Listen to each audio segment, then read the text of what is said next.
바꾸는 관심 아는 척에서 시작합니다. 강원도와 원주를 이야기하는 풀뿌리 팟캐스트 원주하는 척 2024년 8월 30일 금요일 130회 첫 번째 순서입니다. 전 전재입니다. 저는 조국인입니다.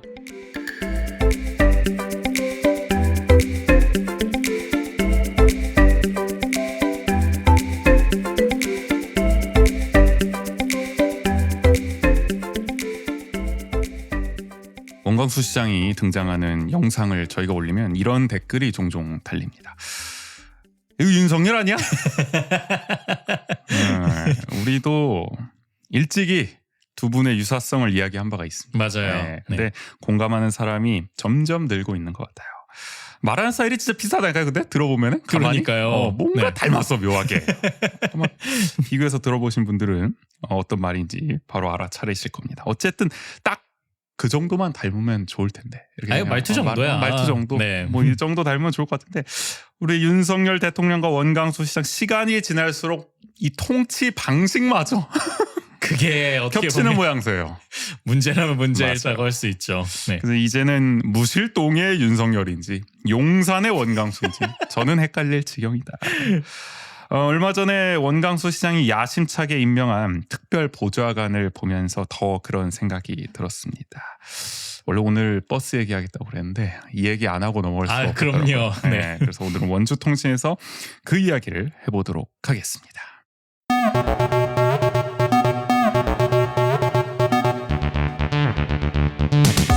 한 주간 원주의 중요한 뉴스를 논평합니다. 원주통신.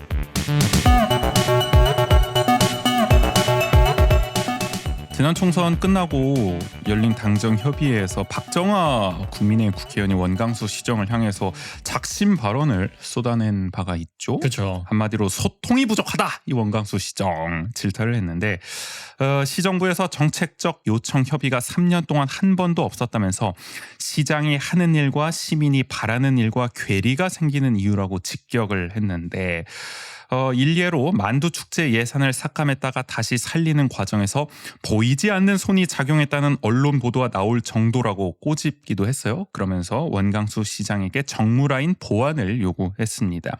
이때 같이 자리에 참석한 김기용 국민의힘 도의원과 김완섭 당시 국민의힘 원주을 조직위원장도 비슷한 취지로 거들었어요. 맞아요. 그냥 공통적으로 이야기를 한 겁니다. 물론 저희와는 조금 다른 맥락이긴 합니다만 이 소통이라는 게 그렇죠. 어쨌든 같은 당 인사들도 원광수 시정의 소통 부재를 느끼고 있던 셈이죠.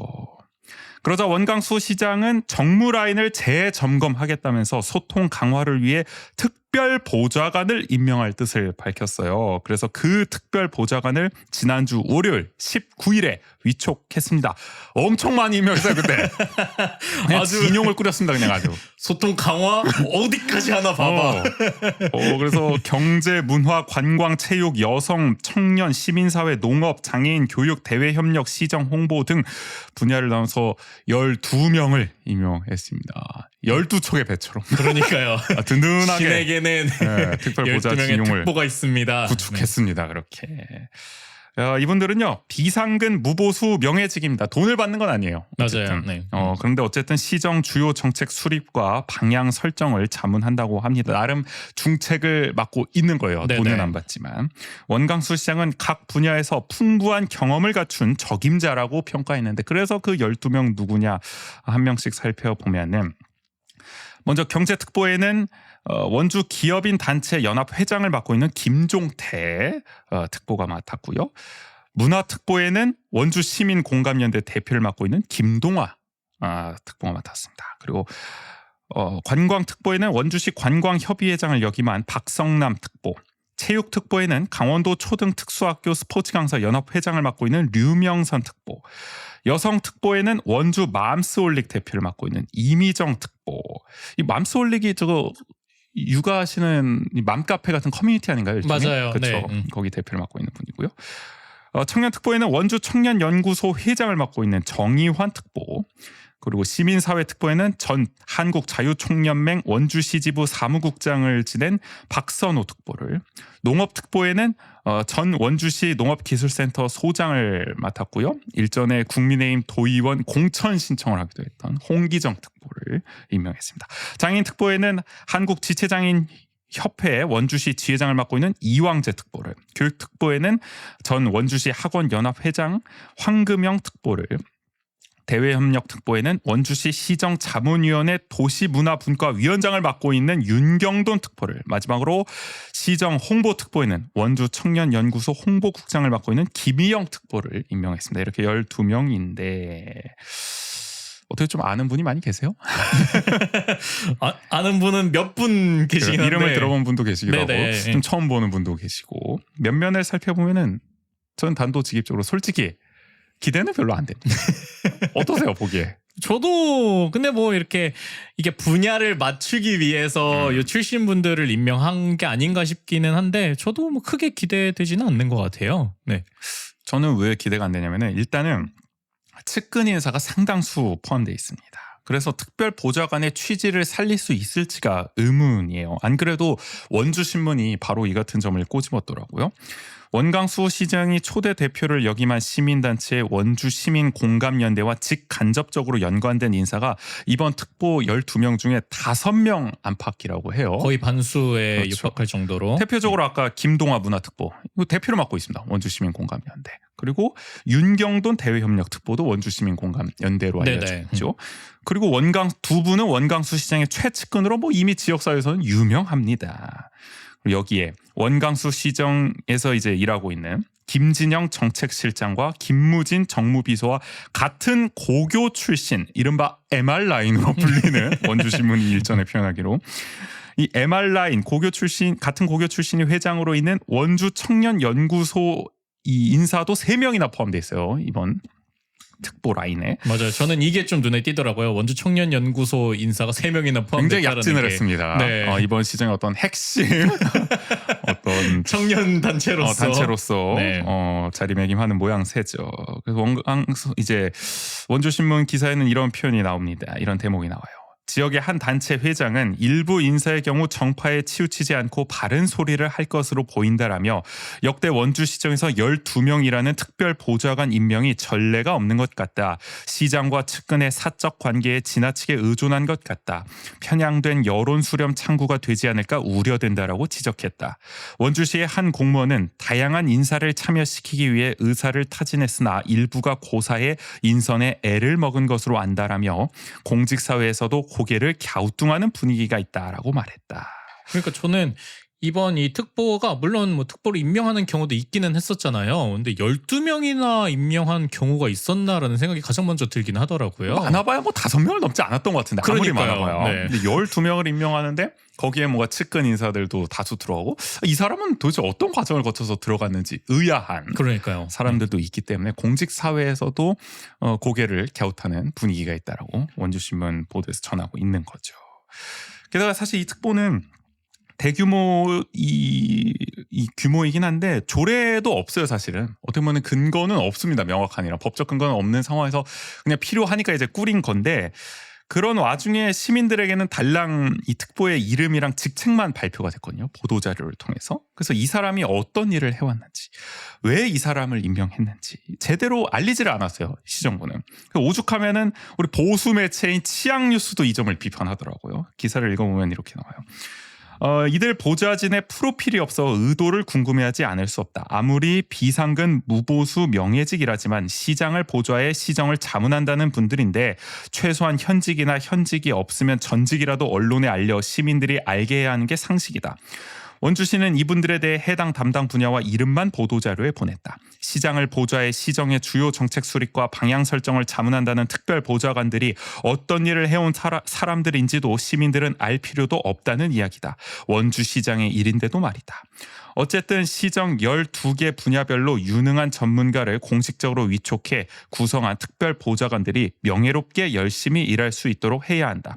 그런데 이 모습을 보면 당당하고 떳떳하지 못하게 생각하는 거 아닌가 하는 생각이 맴돈다. 앞뒤가 맞지 않는다. 굉장히 강하게 지적을 하기도 했습니다.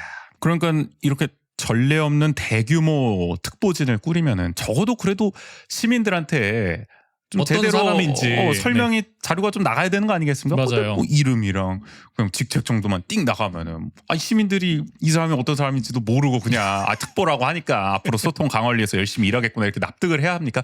아니잖아요. 맞아요. 그러니까 이렇게 임명하자마자 언론들이 질타를 쏟아낼 수밖에 없는 거죠.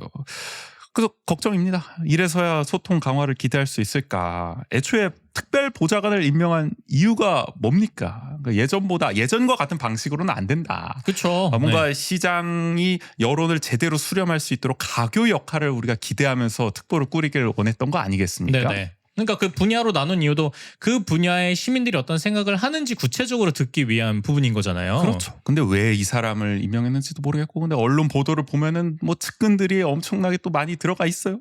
그러니까 사실은 우리가 소통이라 하면 일전에도 이야기를 했지만은 듣기 싫은 소리도 직언할 수 있는 사람이 있어야 그게 소통이 되는 거잖아요. 네네. 듣기 좋은 소리만 하면 그게 무슨 소통입니까? 그건 이미 듣고 계시지 그거 뭐 출근하죠, 싶은데. 그거는. 그렇기 때문에 네. 그런 직언을 할 수 있는 정말 바른 소리를 할 수 있는 사람을 앉혀야 의미가 있는데, 지금은 사실 어떻게 보면 측근 일색이라고 표현해도 될 정도로 특보 구성에 있어서 좀 시장님이 듣기 좋은 소리를 할 만한 분들이 구성상으로 봤을 때 많이 들어가 있는 게 솔직히 그렇게 보이는 게 맞아요. 사실입니다. 그러다 보니까 이분들의 양력이나 이런 걸 공개하지는 않은 이유도 그런 것 때문 아니겠느냐라는 또 추측이 나오는 거죠. 합리적인 의심이 될 네. 수밖에 없어요. 이게 특보라는 게 뭐 측근 자리만 들어주려고 임명한 게 아니잖아요. 뭐 위인 설관이라고 우리가 표현하기도 네네. 하는데, 그러니까 오히려 우려만 생기는 거죠. 안 그래도 원주 MBC가 이 시정부가 특별 보좌관 자리를 만든다고 했을 때부터 걱정을 내놓았어요. 일단은 내부 정보를 아무래도 이분들이 보게 될 거 아닙니까? 그쵸. 네. 자문을 하는 과정에서. 그래서 그때 본 내부 정보를 이용해서 이권에 개입을 하거나 아니면 나중에 차기 선거에 정치적으로 이 특보가 활용될 것을 우려한 바 있거든요. 안 그래도 원광수 시정에서는 뭐 측근 보훈 인사 논란이 잇따라 불거지기도 했었고, 전임인 이제 최문순 도정이라든지 원창목 시정에서도 특보가 이권 개입 의혹으로 사퇴하거나 정치자금법 위반으로 처벌받은 사례도 있었다고 하더라고요. 그러니까 이게 다시 재현되는 거 아니냐. 맞아요. 괜히 특보 이렇게 대대적으로 꾸렸다가 잡음만 생기는 거 아닌지 모르겠다. 뭐 이런 의견이 나왔던 거죠. 심지어 분야도 다양해지고 인원도 훨씬 늘었기 때문에. 근데 지금 임명한 걸 보면은 그 우려에서 한치도 벗어나지 못하는 모양새로 가고 있는 것 같아요. 기우였으면 좋겠는데. 근데 어쨌든 종합적으로 봤을 때 이런 걸 보면은 원광수 시장은 총선 이후에도 바뀌는 게 없고 오히려 내 갈 길 가겠다 그냥. 네네. 이런 느낌이 저는 좀 강하게 느껴져요. 이렇게까지 사실 그래도 특보를 임명하다고 했을 때 적당히 그래도 좀 합리적인 인사들로 좀 그래도 바른 말을 할 수 있는 또 이런 사람들로 좀 균형감 있게 꾸리지 않을까 했는데, 아주 그냥 대놓고 이렇게 측근들을 넣을 줄은 몰랐거든요, 솔직히. 아니 그러니까 이럴 땐 더 이게 보여지는 자리이기 때문에 워낙 주목을 또 받은 거니까 이 특보를 임명한다고 했을 때. 의도적으로라도 좀 다양한 얘기를 할 수 있는 사람을 임명하기도 하잖아요. 그렇죠. 그러니까 이게 총선 이후에 나왔던 지적이, 그러니까 그동안의 소통 방식으로는 안 된다. 그동안의 정무 라인으로는 안 된다는 거잖아요. 그럼 어쨌든 지금 이미 원광수 시장 주변에 있었던 측근에게도 책임이 있다는 거잖아요. 네네. 근데 그런 측근을 이렇게 특보로 아예 자리까지 줘가지고 임명을 한다는 게 대체 뭐 어떤 메시지로 이 시민들은 읽어야 되느냐. 계속 우리가 걱정을 할 수밖에 없는 거죠. 사실상 요 라인은 언오피셜이었다 그냥 오피셜로 올라온 것과도 그러니까요. 다를 바 없는 건데 어떤 의미에서는. 그래서 사실 되게 노골적이라는 점에서 놀랐고요. 다양한 의견과 여론을 경청하겠다는 의지가 도통 안 보인다. 다시금 확인할 수가 있는 대목이 아닌가 싶습니다. 이럴수록 오프닝 때도 이야기를 했지만 진짜 무실동과 용산이 비슷하다. 전 그런 인상을 받아요. 우리 윤석열 대통령도 어떻습니까? 이 총선 참패 이후에 무슨 뭐 정무장관도 만들고 소통 강화하겠다고 하셨지만 결국 맞아요. 지금 하는 거 보면 더 하잖아요. 지금 오히려 총선 전보다. 아니 딱 그 직후에는 뭐 영수회담도 하고 맞아요. 그다음에 뭐 박영선 전 장관이나 아니면 이런 분들도 이제 임명하겠다 뭐 이런 한화평도 그렇죠. 있기도 했었잖아요. 그래서 무슨 뭐 거국 내각처럼 하겠다 뭐 이런 이야기도 있었는데. 그래서 혹시나 했지만 역시나 그러니까요. 아니 지금은 굴하지 않고 오히려 폭주하고 있어요. 더. 그러니까요. 야, 이제 나는 될 대로 되라. 야, 어차피 총선도 망한 거 끝까지 가겠다. 약간 이런 모양새잖아요. 지금 뭐 인사하는 거 보더라도 뭐 방통위원장, 뭐 독립기념관장, 고용노동부 장관 임명하는 족족 지금 논란. 그러니까요. 돌려막기다. 뭐 뭐 요 근래 원주 다니셔도 현수막으로 그런 내용들 전국적으로 지금 네. 갈등을 유발하고 있단 말이죠. 그래서 민의를 반영해서 국정 방향을 전환하려는 의지가 1도 안 보이는 겁니다. 곧 죽어도 내가 옳다. 이런 거를 우리 용산을 보면서도 엿볼 수가 있는 거죠. 그것이 무실동을 통해서도 비슷하게 나타나는 것 같기 유사성이 때문에 있습니다. 분명히. 그리고 비슷한 게 또 있어요. 비판 언론과 싸운다는 점입니다. 윤석열 대통령도 MBC 때리기에 열중 아니겠습니까? 그러니까 이 방통위원장부터 해가지고 맞아요. 박문진 구성을 이사선임이나. 바꾸려고 아주 골몰하고 계시지 않습니까? 근데 우리 원광수 시장도 뭐 그거보단 덜하겠습니다만 못지않다. 원주 MBC에 1억 원대 손해배상 소송을 걸었잖아요. 보도가 마음에 안 든다. 잘못됐다. 그래가지고 민선 8기 보훈인사 논란, 뭐 원광수 시장에 승진시키고 싶은 사람 승진 발언 논란, 그리고 체육회 사무국장 인선 개입 논란, 시장 비서실 확대 논란 등등 이렇게 원광수 시장에 대해서 지적하는 비판하는 보도에 대해서 잘못된 사실이다, 허위 사실이다, 뭐 명예훼손이다, 뭐 이래가지고 1억 원대 손해배상 소송 걸었다. 나중에 뭐 그게 법리자문 받아보니까 말이 안 된다 그래서 뭐 정정보도로 바꾸고 청구 취지를 뭐 이런 난리 끝에 어쨌든 이 재판을 진행했는데 결국에는 전부 졌습니다. 지금. 그러니까요. 최근에 결과 나왔는데 기각되거나 각하됐죠.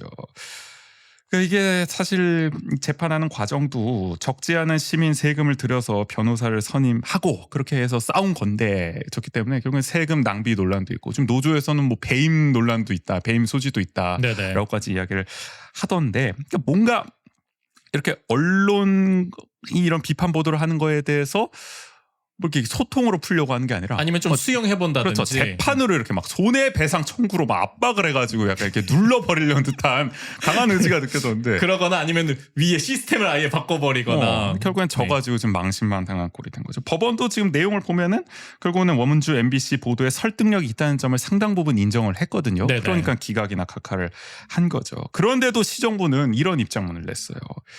단지 시의 정정보도 청구가 인용되지 않은 것일 뿐 해당 보도 내용과 제기된 의혹들이 진실되다는 의미는 아니므로 이번 판결 결과에 좌고우면하지 않겠다. 계속해서 사실과 다른 허위보도, 무책임한 편파 왜곡 보도에 단호히 맞서 시민 여러분들의 알 권리를 제대로 지켜나갈 것 했는데 나는 승소한 줄 알았어. 아니 이런 정신승리가 있어 근데? 아니, 이런 입장문이 나온 게 말이 되냐고 지금 상황에서. 심지어 알 권리를 제대로 지켜나갈 것이라는 이 문장이 네. 이제 MBC의 내용이 아니라 C의 그러니까 아니 MBC가 이런 입장을 해야 되는 거 아니야? 승소를 했으니까 알 권리 앞으로도 열심히 지켜나가겠습니다. 지켜나가겠습니다. 이게 패소한 쪽에서 이런 입장을 낸 게 말이 되겠냐? 고우면하지 않겠다 이런 말을 할 수 있는 지금 전국이냐? 저는 이게 요 앞에 문장이 지난 이제 시의회 때 이제 문화도시 관련해서 이제 뭐 경찰이 이런 쪽에서 무혐의 났는데 이거에 대해서 맞아요. 어떻게 생각하냐라고 했는데 그것에 대해서 뭐 법적으로는 뭐 무혐의가 날 수는 있어도 그것이 잘못된 게 아니다라고 생각하진 않는다. 뭐 그러니까 이렇게 인정 안 하잖아요. 답변을 고추어도. 했잖아요. 맞아요. 그런 거 비슷하지 않을까? 경향성이 이어지고 있는다. 헛웃음이 나오더라고요. 최근 민주노총 원주 지역 지부와 벌인 그 성명서 공방, 우리 잡초 영린이라고 표현을 하시던데 잡초 영린 공방까지 생각을 해보면은 원광수 시정의 이 태도 자체가 좀 우리가 옳다 이 확신에 너무 빠져 있는 게 아닌가. 그러니까요. 싶어요. 우린 틀리지 않았다. 너희들이 지금 잘못 알고 있는 거다. 우린 부당하게 공격받고 있다.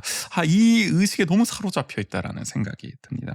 그러니까 우리가 어떻게 시정부가 하는 게 다 옳습니까? 당연히 하다 보면 틀릴 수도 있고 원광수 시정도 초선이니까 실수가 있을 수 있는 거 아닙니까? 맞아요. 그럼 네. 언론이 이렇게 지적을 했을 때 그러면 좀 경청도 하면서 수용할 건 좀 수용하고 좀 바뀌는 그런 태도를 보여줘야 되는데 무슨 뭐 다 아니래. 다 잘못된 보도래. 막 이 기세에 밀리면 안 된다고 생각하는지 막 필사적으로 막 막으려고만 하잖아요. 막 어떻게든 소송으로 그냥 덮어버리려고 하고. 그러니까 우리가 어떤 관점을 갖고 있거나 아니면 자기 소신을 갖고 있거나 자기 주관을 가지고 어떤 일을 하는 것과 자기 확신만 빠져 있는 거랑은 다른 거잖아요. 그렇죠. 네, 근데 그러니까 갈수록 그렇게 되고 있잖아요. 그러니까 어떤 자기만의 가치관을 가지고 일을 하는 건 좋죠. 당연히 그게 있어야 되고. 근데 거기에만 빠져가지고 양옆은 전혀 보지 않고 받아들이지 않는 태도를 보이고 있으니까. 그렇죠. 우리가 그런 리더들을 좀 많이 보게 됩니다만 네네. 그런 분이 지금 무실동 1층에 앉아있을 경우에는 시민들에게도 불행한 일이고 이 원광수 시정에도 불행한 일이다. 그쵸. 계속 이런 태도를 고집하면 곤란하지 않을까 싶습니다. 그러니까 용산과 이런 점도 참 유사하다라는 생각이 들고요. 후반기 원강수 시정 저희 여러 차례 얘기했지만 순탄치 않을 전망입니다. 우리 윤석열 대통령과 마찬가지로 여소야대 전국을 돌파해야 하거든요. 지금의 소통 방식으로 가능하겠냐? 그러니까요. 야당도 벼르고 있는 상황인데 말이죠. 게다가 지방선거도 점점 다가오고 있습니다. 이제 2년도 채 안 남았어요. 벌써 몸풀기 하는 분도 계시다는 소문이 여기저기서 들리고 있습니다만은 그러니까 까딱하면 레인더가 옵니다 이때. 그러니까요. 공무원들도 네. 빠르잖아요. 또 이럴 때는 아주 정무적인 감각 뛰어나잖아요. 이럴 때는 또. 그래서 이제는 진짜 달라진 모습을 보여줘야 원강수 시정도 해피하게 끌고 갈 수가 있는 건데 지금 봐서는 좀 쉽지 않아 보입니다. 맨날 저희가 원강수 시정을 향해서 달라진 모습 보여줬으면 좋겠다고 하지만 이제는 진짜 기대가 안 된다. 2년이 지나갔는데도 이럴 정도면. 그러니까 이게 소통을 강화한다라는 측면에서 뭐 아카데미 때도 얘기됐던 문제이지만 시정 정책 토론이라든지 그렇게 시민들이 얼마든지 자기의 의견을 개진하고 그 개진된 의견들이 시정에 반영될 수 있게끔 하는 여러 가지 방법들이 있잖아요. 그렇죠. 근데 그런 것들은 다 어떻게든 제도를 개선하지도 않고 막아내고 이런 노력들을 하면서 특보는 12명이나 임명하는 이런 모습을 보인다는 게 그렇죠. 과연 제대로 된 소통을 개선하려는 방식이냐라는 거죠. 그러니까 형식적이고 요식적인 소통을 해왔다는 것을 저희가 아카데미 극장 사례를 다루면서 많이 이야기를 했었고 네네. 그런 와중에 뭐 시장실을 1층으로 옮기는 예산 3억 원을 들여서 어떻게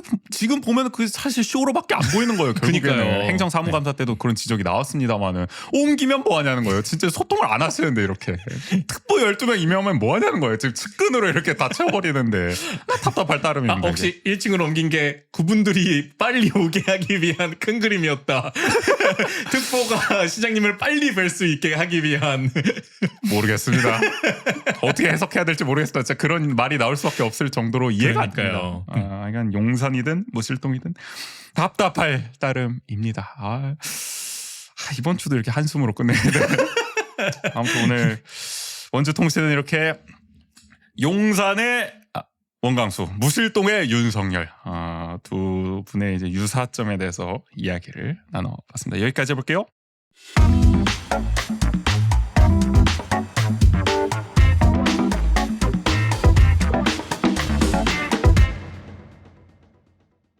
무실동 불주먹님이 단계동 불주먹이 돼서 돌아오셨어요. 네, 오랜만에 구글 폼으로 의견을 써주셨는데 구인 씨가 한번 읽어보실래요? 네.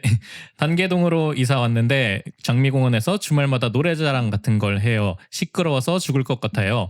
워낙 번화가라 행사가 많은 건 알겠지만 데시벨이 너무 커서 괴롭습니다. 시장님이 음주 가무를 좋아해서 그런지 뭔 행사들이 다 노래자랑이에요. 다양한 문화 행사가 고픕니다. 그래서 지난 잡초 영림편 방송에서 옥상영화제 이야기가 나와서 좋았어요. 여름의 끝 달의 극장으로 기대 남겨주셨습니다. 네, 단조로운 문화 행사에 대한 아쉬움을 토로했는데 아마 공감하는 시민분들 꽤 계시지 않을까 맞아요. 싶습니다. 시장님이 음주 가무를 좋아하는 건 뭐 확실한 것 같은데 노래도 잘 부르시잖아요. 네, 근데 그런 게 이제 행사에까지 영향을 주는 건지 모르겠습니다만은 저도 일정 부분 공감을 하고요. 그러고 보니까 이번에 장미공원에서 청년축제 했는데 이거는 어떻게 잘 치러졌는지 모르겠네요. 맞아, 이번엔 또 1박 2일로 진행이 됐는데 맞아, 이틀 동안 열렸죠. 그래서 사진 보니까 시장님이 뭐 불닭볶음면 컵라면을 쌓으면서 환하게 또 웃으면서 또 즐거워하는 장면을 볼 수가 있었는데 시장님은 행복하셨던 것 같습니다. 어쨌든 옥상영화제처럼 특색 있는 문화 행사가 많아지길 저희도 기대를 합니다. 마침 내일은 국인 씨가 9월 원주 문화예술행사 5가지를 추천할 예정이거든요. 많이 들어주시고요. 여러분도 이렇게 의견 보내주시기 바랍니다. 네, 원주하는 척에선 여러분의 이야기를 받고 있습니다. 방송을 들은 후기, 원주에서 살면서 겪은 소소한 에피소드, 요즘 고민 등 어떤 이야기든 좋습니다. 주제와 분량 상관없이 마음껏 보내주세요. 이야기를 보내주실 구글 폼 링크는 영상 설명, 댓글, 저희 SNS에 달아놓겠습니다. 원주하는 척은 여러분의 후원으로 운영합니다. 보내주신 소중한 후원금은 저희 방송 제작에 큰 힘이 됩니다. 유튜브는 아래 자막으로 나가고 있고요. 에피소드 설명 댓글 SNS에도 관련 사항 안내해 놓겠습니다. 후원하고 메시지도 남겨주세요. 그러면 금요일에 인사드린 원주하는 척 130회 1부 여기서 마무리하겠습니다. 지금까지 진행의 정우재 조국인이었습니다. 모두 안녕.